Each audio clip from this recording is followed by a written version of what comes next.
మన మనసును బుద్ధులను ప్రేరేపించేటువంటి శక్తులు ఉన్నవి. ఒకటి దైవశక్తి, రెండు దుష్టశక్తి. మన మనస్సులను లేక మన బుద్ధులను మన ఆత్మో లేక మన శరీరమో ప్రేరేపించటం ఒకటి ఉందన్నాను. మన మనస్సుని మన బుద్ధులను ఆత్మ ప్రేరేపించిందనుకో, మనమంతా ఆత్మ సంబంధమైన విషయాల మీద మనస్సు పెడతాం.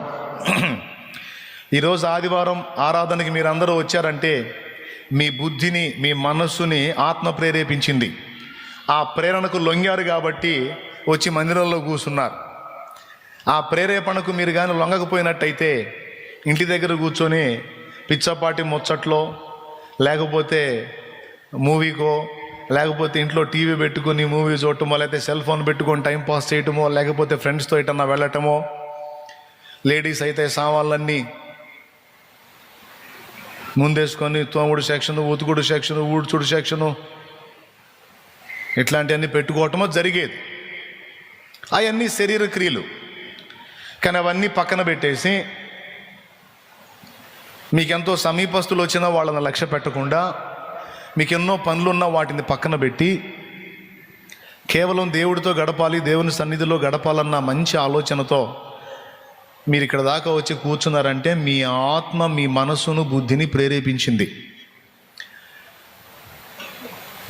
శరీరం అందే ప్రతి ఆదివారం పోతానే ఉన్నావుగా, ఈరోజు కూడా పోకపోతే ఏం పోయింది, ఒక ఆదివారం ఎగ్గొడితే ఏందంటావు అందే కొంతమంది శరీరం.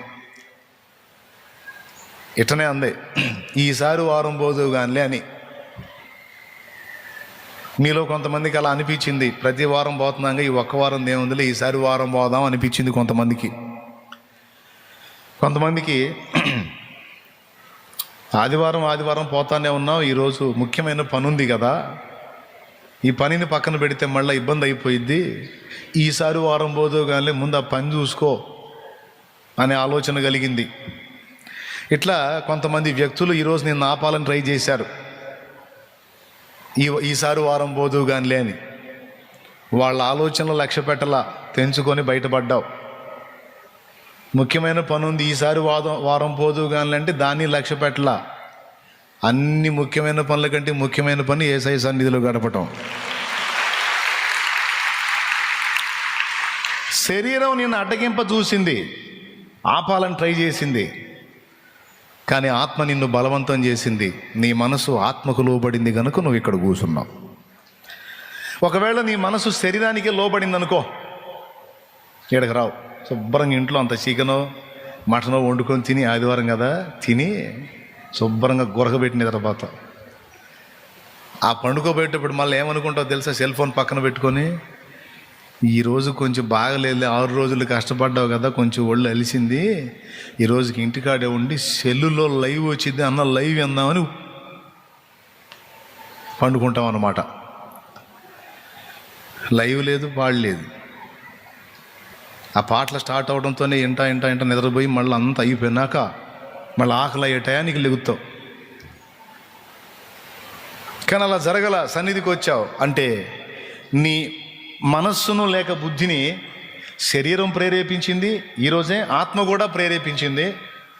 శరీర ప్రేరణను అణచివేసి ఆత్మ ఇచ్చిన ప్రేరణను గైకొని నువ్వు దేవుని పాదాల దగ్గరికి వచ్చావు. అది సరే, కానీ నిన్ను దేవుని మందిరానికి పోవున్నట్లు నీ ఆత్మ ప్రేరేపించింది అన్నాను కదా. ఇలాంటి స్పందన నీకు ఇవ్వడానికి ఆ ఆత్మకు ప్రేరణ ఇచ్చిన ఆత్మ ఎవరు? దేవుని పరిశుద్ధాత్మ. దేవుని పరిశుద్ధాత్మ నీ ఆత్మలోనికి సిగ్నల్స్ పంపిస్తే ఆ ఆత్మ నీ మనసులోనికి సిగ్నల్స్ పంపించింది.